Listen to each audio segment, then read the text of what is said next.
Only one Porteno. Don't get greedy. And with those words, it's time to get back to your favorite half hour of television for the week. Even though I'm not really sure if it's gonna be half an hour, and I'm also pretty sure it's not gonna be on TV. But you know what I'm talking about. It's time for the Warframe walkthrough, week number 3, part number 3. Unfortunately, not 3 gallium, but just 1, but we're going to take it anyway because gallium is a resource that we're never going to have enough of. Thank you. We now know that there is a Nightwave season, but that is not going to be as important for us just yet. And with that being said, we are back in the Orbiter, and today, dear ladies and gentle frames, we are going to do quite a lot.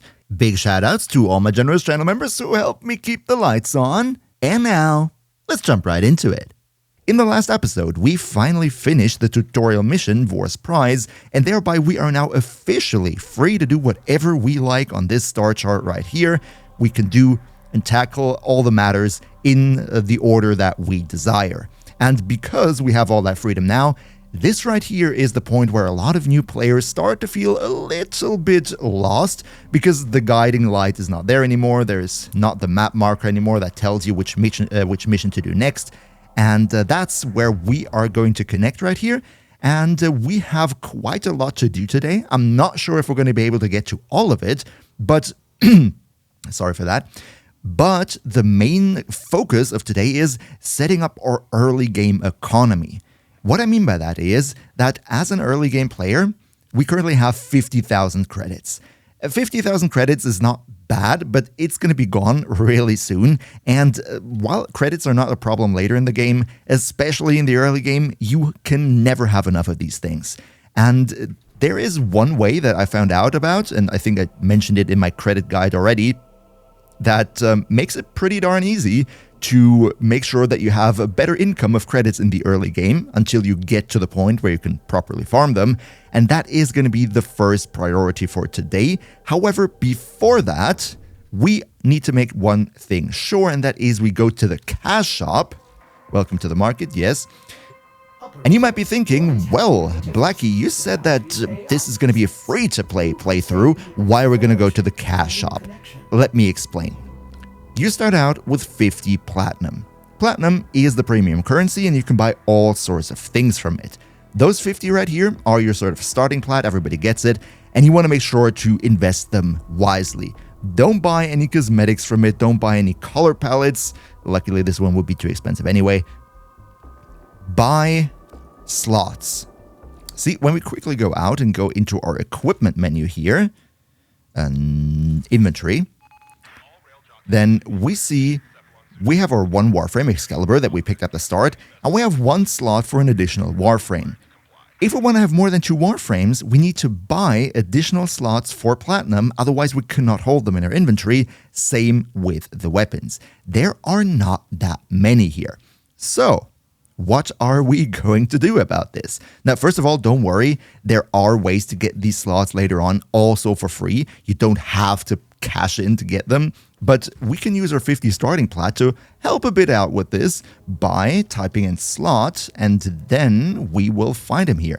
We can buy a Warframe slot for 20 platinum, and we can buy 2 weapon slots for 12 platinum, so 6 platinum per slot. What we're going to do right here is it's not that important how you're going to divide it, if you're going to go and use your 50 plat for 2 Warframe slots, or if you use it for 1 Warframe slot and 2 times 2 weapon slots. So what we're going to do today is we're going to go for 1 Warframe slot.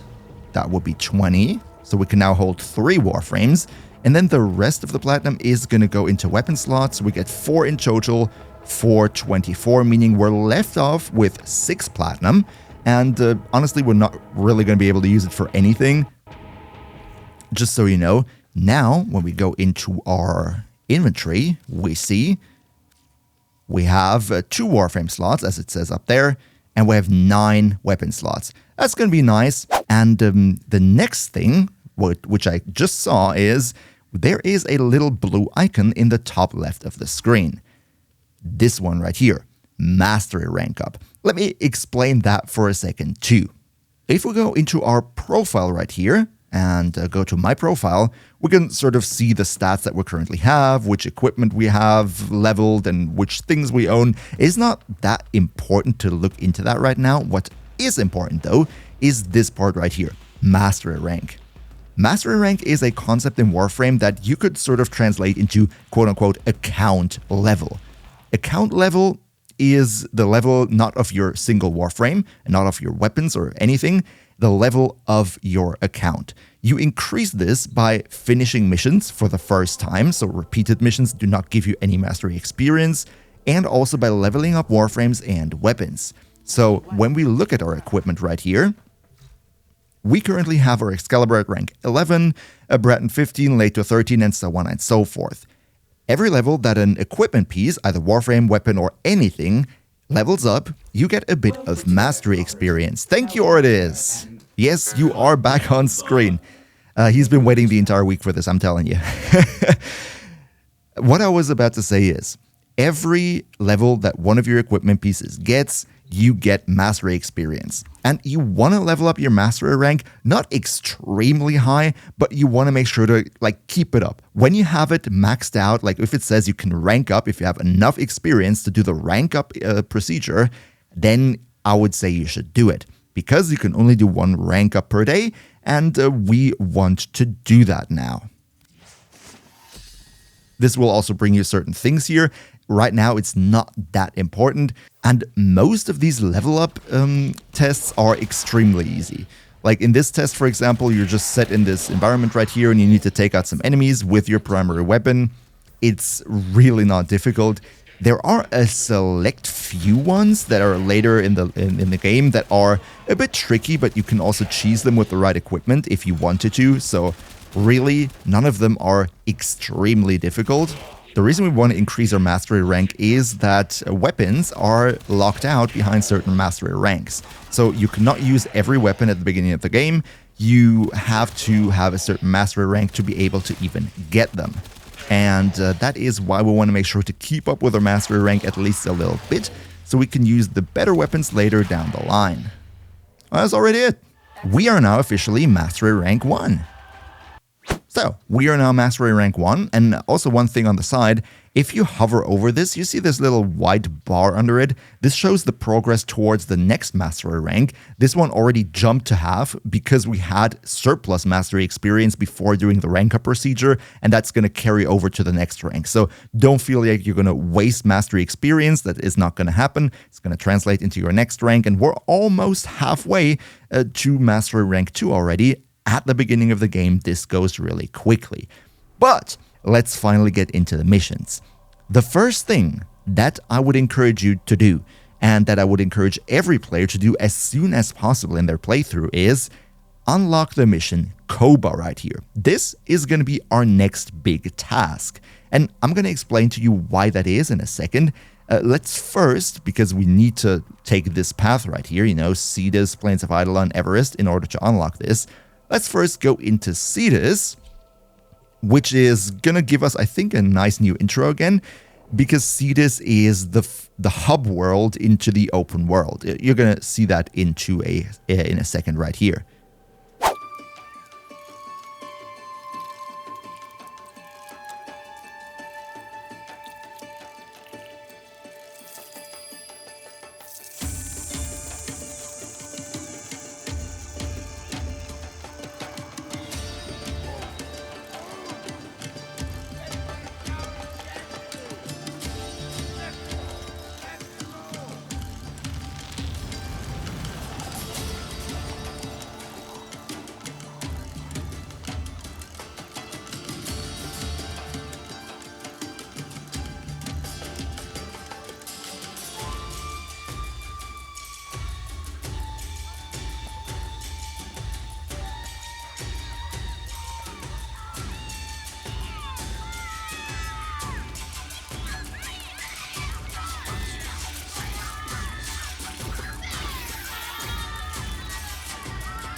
All right, this is Cetus, the Ostron Reclamation Colony.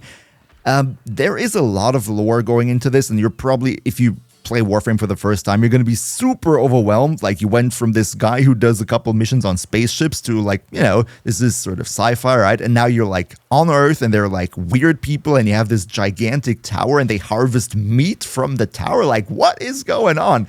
We're going to get to that in, I think, 50 gajillion more episodes, because there is a story quest, which is big time related to this right here. Let me see if there is... No, I cannot switch off the chat. I just really don't like that regional chat popping up all the time. But yeah, they are harvesting meat from the walls of the tower. Don't ask me why. We're gonna get to that.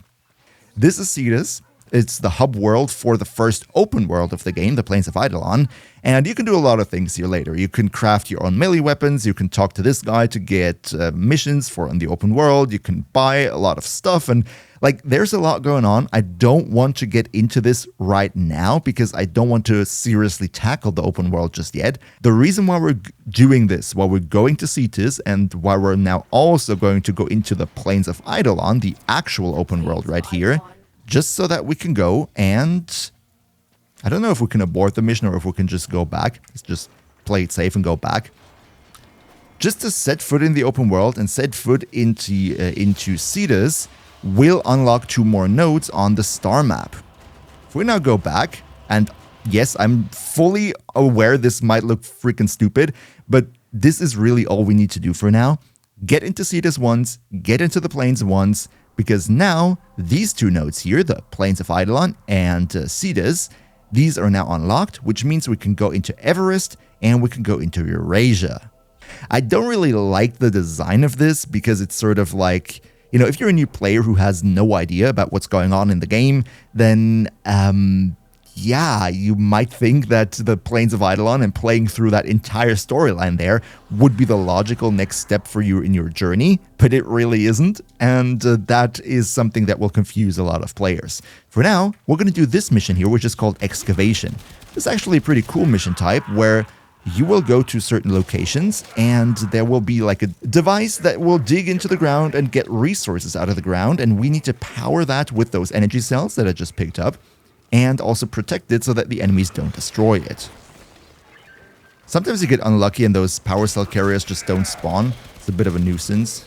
One note on the side, you cannot give health back to the excavator, but if you take out these power cell guys and replenish the power cell, then the shield, as you also see right now, if you replenish the energy, then the shield of the excavator will also be regenerated at the same time. Hello, Kubros, can you please like not destroy this? Thank you. There was also a mod here. What do we got? Shocking Touch, electricity for melee. That's nice. As I said, we always want to have those elemental mods for the main weapon types. There we go. Excavation complete. Now we could stay here, as Lotus just said, and do more of these excavators to get more resources and everything. And we probably do that at some point later, but not in this mission right here, but in other missions where we get resources and artifacts that are going to be actually like beneficial for a playthrough and not just something that we kind of don't need, like this right here. The main reason, again, why we did this is because we want to get to the next mission, and therefore we have to complete this one once. So we do the mandatory 1 excavator, and that's going to be it. So what we got here, actually nothing special. This one Shocking Touch mod, which is nice, and also Cryotic. This is a resource that you can get exclusively from doing these excavators. Every excavator by default will give you 100 Cryotic. And it's a resource that we don't need all that much, but there are specific weapons and items that needed to be crafted. So I think if we ever get to really needing this, we're going to do some cryotic farming, but just now it's not that important. But let's talk about the big elephant in the room, this mission right here, Koba. Let's zoom in for a bit. Koba is a very interesting mission. This is a defense mission. It's not against the Grineer, it's against the Infested, which is a enemy faction that we haven't gotten to know just yet. And while it says there are a lot of bonuses like 50% resource drop chance, blah blah, this, that, we don't care about all these bonuses. What we do care about, though, is the credit reward that we will get from this mission. Let's quickly jump into it. I just want to give you a quick showcase of it. It's actually super simple, very, very boring and easy one. This right here is the mission tile set. This is a defense mission, a stationary defense mission where you need to stay here and defend this cryopod against 5 waves of incoming enemies. As I said, this is actually really darn simple because Infested are much weaker than Grineer, and especially on these low levels, like there is really nothing we need to worry about. But the reason we do this is we will get a handsome credit reward after we do this. This mission will give, I think, around 15 to 20,000 credits for finishing it. And there is a nice little mechanic that the game never tells you, I think, and that is the first mission of the day bonus. The first mission of the day that you do in Warframe each and every day will give you double credits. And that is the reason why we want to have this thing here unlocked as soon as possible. With a base credit reward of 15,000, now that we have this mission unlocked, the next time we start our journey, the next day you log in, the first thing you could do is repeat this mission, and then you would not only get 15,000 credits, but you would actually get around 30,000 credits just for, standing here, hacking a couple of Infested. Maybe it's going to take a whole of 5 minutes or so to finish this. It's super darn easy, and 30,000 credits is not much in the late game, but especially in the very early game where you don't have a good source of income, having 30,000 credits every day guaranteed just for completing such a brain-dead mission right here, that is going to be big, and I'm going to finish this just to show you that the reward is actually going to be around 15,000. Oh, there we go. Now, we could go for more waves, but that doesn't make any difference to the credit reward, so what we're going to do instead is extract. And as I said, it's not exactly 15,000, apparently it's 13,500. That's the credits that we would get from finishing this mission. And because it's not our first mission of the day, of course, we don't get the double bonus now, unfortunately. But from the next episode on, we can simply do this one at the very beginning of the game, and we would get at least 27,000 credits out of just doing this mission alone, which is quite big given the fact that our total of all the stuff that we got so far is just round about 60,000. So this way, also as a new player, if you do 5 minutes real quick, first mission of the day, this Dark Sector mission right here, Koba, then you're not going to struggle with any with any money in the early game, and later on there's going to be ways to farm credits even faster. What I want to do next is we want to get access to Mars as quickly as possible, specifically Maru's Bazaar right here, because Maru's Bazaar has a new game mechanic or a new mission type that you can do once per week, and you get a very nice reward out of this. So nice, in fact, that even on my main account that has over 2,000 hours already, I still do this every Monday when the week starts because it's like 2 minutes and the reward is really nice. We're gonna get to that when we are there. But in order to make it to Mars, we have to do a whole lot of things, and one of them is that we have to complete the Mercury Junction, and that means we have to play through the whole of Venus first, so we cannot just easily jump to Mars and everything's fine. We have to do Venus first, and that's going to be our big next thing to do. See, this right here is the Venus Junction. It's sort of the bridge that connects Earth to Venus, and we need to do this and access it before we can even go to Venus. And there are certain requirements that we need to do before we can even access it. It's mentioned on the left there. One of them is activate the new quest. We've done that. We need to speak to Konzu in Cetus, which is the guy that I said we don't want to speak to, but obviously we need to, so we're going to do that. Use Fusion to rank up any mod. That is something we can do right now. As I also said previously, this is our mod collection. It shows all the mods that we have, and we can upgrade those mods to give them more oomph, more bang for your buck if you so desire. Let's for now go and take Serration, the mod that gives us damage for the rifle, and increase its level by 1. It's going to cost a little bit of a resource called Endo. We have enough Endo right here, and we also have enough credits for all that. We're just going to rank it up once. For now, that should do. Yep, as you see there, Fusion, use Fusion to upgrade a mod. This is now also checked. So the next thing we're going to go is go back to Cetus and talk to Konzu. I actually do not want to do that just yet. Prove yourself. No. Let's see if that was enough. Let's see if that was enough. If that counts as talk to Konzu, then we should be good. If not, we're going to have to go back and actually do this. Okay, so apparently, we have to... Okay, it even says there in the title, I didn't read that first time. We need to complete the quest Saya's Vigil in Cetus. And, I mean, the quest is fine. I just really didn't want to do it in this part of the walkthrough. I wanted to go back to it when we actually start Plains of Eidolon business. But okay, let's talk to Saya. Look here, Tino. Have you met Saya? Lives on the outskirts of Cetus. See? Here's the three of us. Me, Anko, and headstrong Saya. We were inseparable Oots. The two of them even got married. They were happy. Until he disappeared. That was 5 years ago. Saya never moved on. Never accepted it. And now I'm hearing quill whispers. The Grenier found some trace of Anko. And just like old times, Saya's about to do something rash. Talk to her, eh? For Kansu. Ayo, we have not spoken in a long time. And here we have Saya. Chat. No time to talk. There's word of my husband. I have to go. Konzo is worried Word about travels you. fast. Konzo and I haven't spoken in 5 years.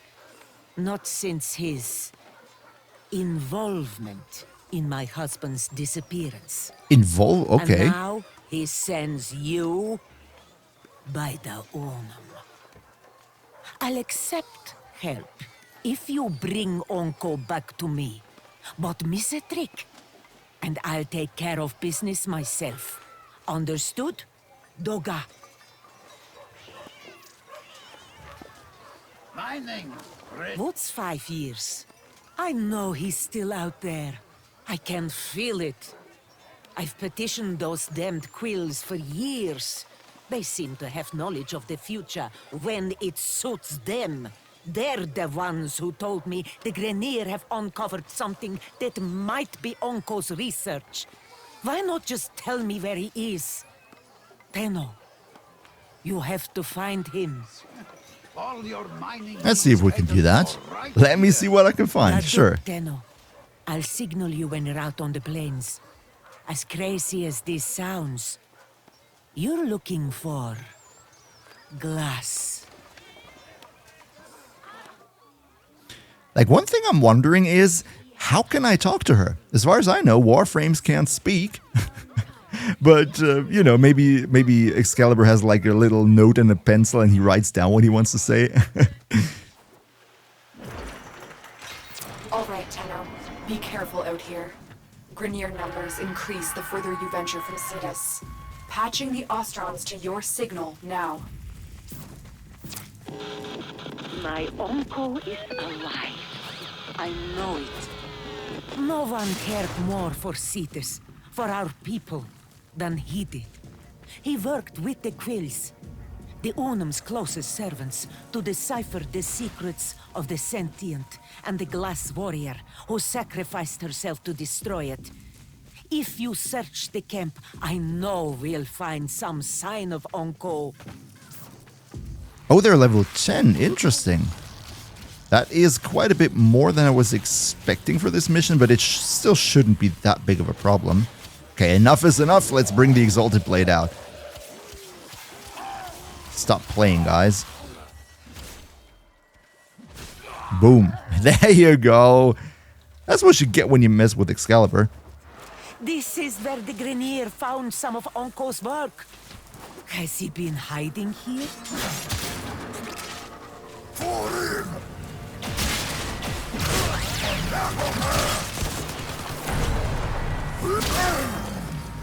My! Tenomaggots and the greasy eels of Cetus working together! My tough soldiers will gore you all the same! Heck, I should have known who behind the Grenier incursions here.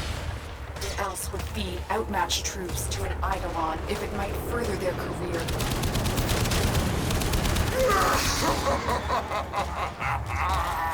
And I'd feed it 1,000,000 more for a chance to wrap my metal claws around your sweet, putrid neck! Scanning the area. I'm getting strange readings from the cave at my waypoint. Smash that drill and go inside.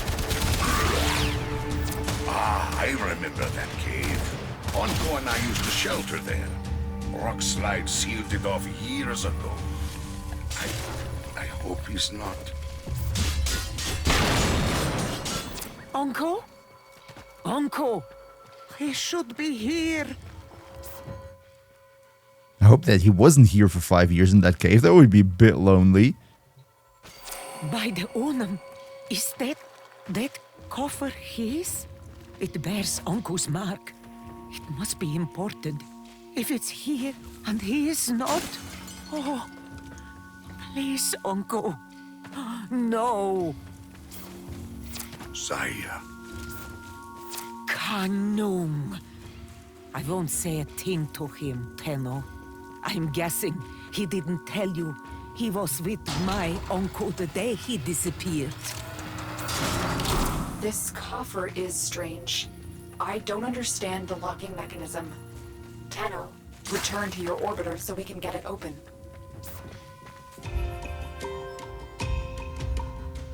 The lock seems damaged. We'll have to force it open. No, wait. Oh, Uncle was a genius, Utz. He's protected whatever is inside with a shutter lock. The key, molded from glass, has been broken. Forcing it would only destroy everything inside. We need to rebuild the glass. If he was dying, he would have wanted this found. But he locked it. Uncle is alive. A new strategy then, Tenno. Sending codex scanners to your inbox. These will be essential in locating the Shatterlock pieces out there on the plains. Saya. Chronometa. Let me help. I was there. I might be able to. Oh, you are there all right, Konzu. You both went out on the plains that day, but only you returned. You expect me to believe this had nothing to do with what happened in our early summers? When I rejected your iron flower, your proposal? Iron flower? I can't hear this. You know I had nothing to do with his... I miss him too, Saya. Okay, so they had a little thing going on, or he proposed to her and she rejected him. Now she thinks that he, you know, made Onko disappear. Let's see if that's going to be true. Equip your codex scanner and search the area for the glass shards we need. Okay, let's do that. Let's search for the glass shards. Excellent, Tenno. There should be more in this area. I'm going to be real. This is such a blessing that they mark the glass shards on the map. When I played this last time, you actually had to search out this entire area for those half invisible, half transparent glass shards. That was a bit crazy. Okay, these landing ships are actually quite dangerous. They deal a lot of damage and are basically uncrackable at this point in the game. We need a lot more damage. Or we could... Wait, can we use this one to gun it down? Come on. Come on. Come on. I can't extract you until you've dealt with them. Yes. Yes. That's what you get. Never mind. Never mind. Say, overall, the Tusk enemies, like the Grineer that are specifically located on the Plains of Eidolon here, they are much tougher than the Grineer in the Star Chart missions. And this is kind of interesting because lore-wise, I think that the Tusk Grineer here on Earth in the Plains of Eidolon is like the worst job you could have as a Grineer soldier. I think there's like this thing going on where Grineer like talk about how much they don't want to come here because it's so freaking dangerous on the Plains of Eidolon. So let's see if we can open up the box now. What was Vahek talking about back there? What power is he after? Anko. He found the remains of the Unum's champion, a woman of glass. He studied her, obsessed about her ancient secrets. The Quills of Cetus swore us to secrecy, and the secret held until the Grineer captured one. Can't imagine what they did to get one of them to talk, but Vahek's been after that relic ever since. Aye, oh, this Vahek. Could he have taken Uncle prisoner too? Do you think he'd make a trade? This coffer for my uncle? No. That would go against everything Uncle believed in. The sanctity of our people's home, of Cetus. Tenno, you'll need to find the remaining shards. I've tracked some off-world shipments to a galleon in orbit. Heck may be guarding any key shards he's found up there. Okay, more shards on a galleon, count me in. But before we do that, I want to see if I can upgrade the Exalted Blade, because I was feeling that the damage output from it was not all that great. So we are going to add some damage, add some fury, add some shocking touch, and that should be it for now.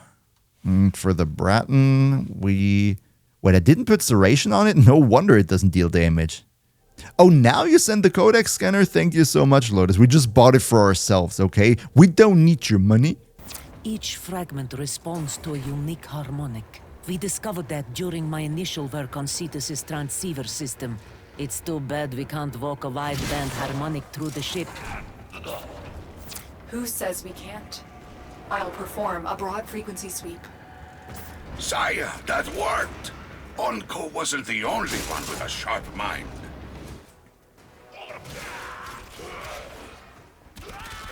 There you go. Now they're going down faster again. Oh, new roads. New roads are always good. Let's take that. Well, let's see you slip out of this one! So what do we have here? Oh yeah, just a normal enemy. What? You pathetic meat piles! Yeah, just imagine we would be breathing his air. That would be terrible, wouldn't it? Oh, we have another spy type of mission here. This one right here. Remember the spy mission in the... No, that was the last episode. At the beginning of the last episode, we were doing a spy vault. This right here is another one of these. Just on the Grineer Galleon. And this one is fairly easy. You just jump up this tower and then go through the roof where the glass is broken right here. And if this was a spy mission, then this would be the console to hack to retrieve the data. But here we have the glass shards. Boom. Can I stealth? Yes. That guy didn't see anything. No, he didn't see anything. Okay, he did see something. Never mind.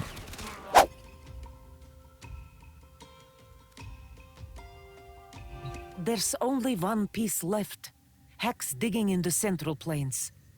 Okay, while it is dark, I can recall the Lotus saying we don't want to be on the Plains of Eidolon during the night. Apparently, this was set up deliberately, so we encounter something there. But I'm not going to spoil all too much. For now, what I want to do is sort the mods by duplicates.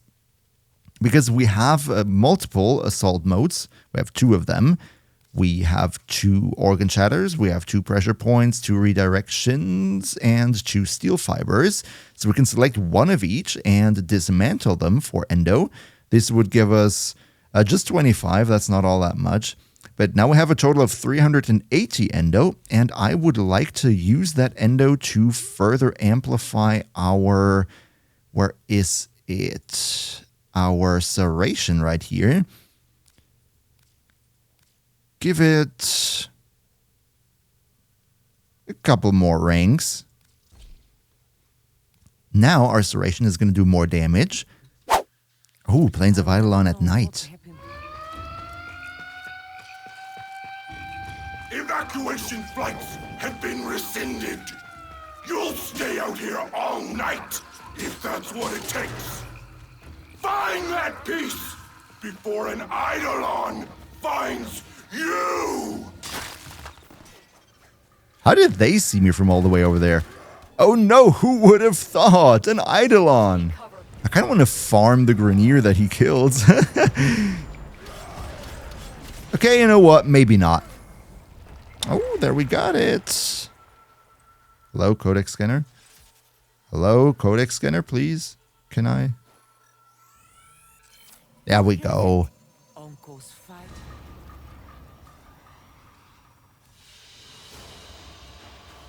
Very nice. Now we can open the box. Konzo, you should know. You were the best friend he ever had. I'm ready. Open the box.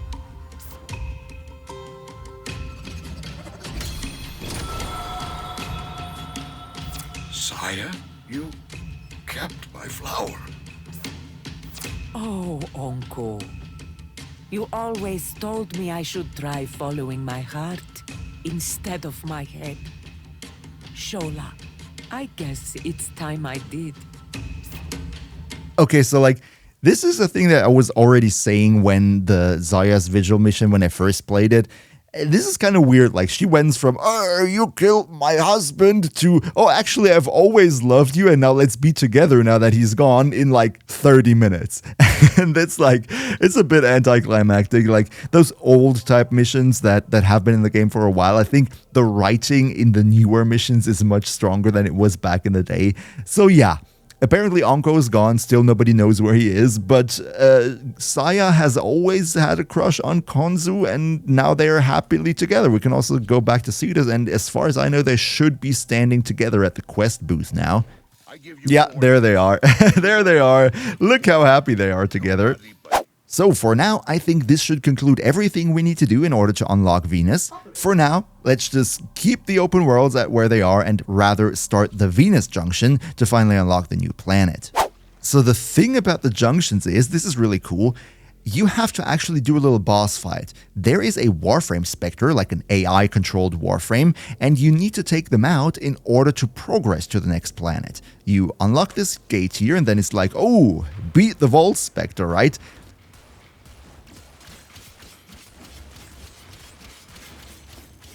Down you go.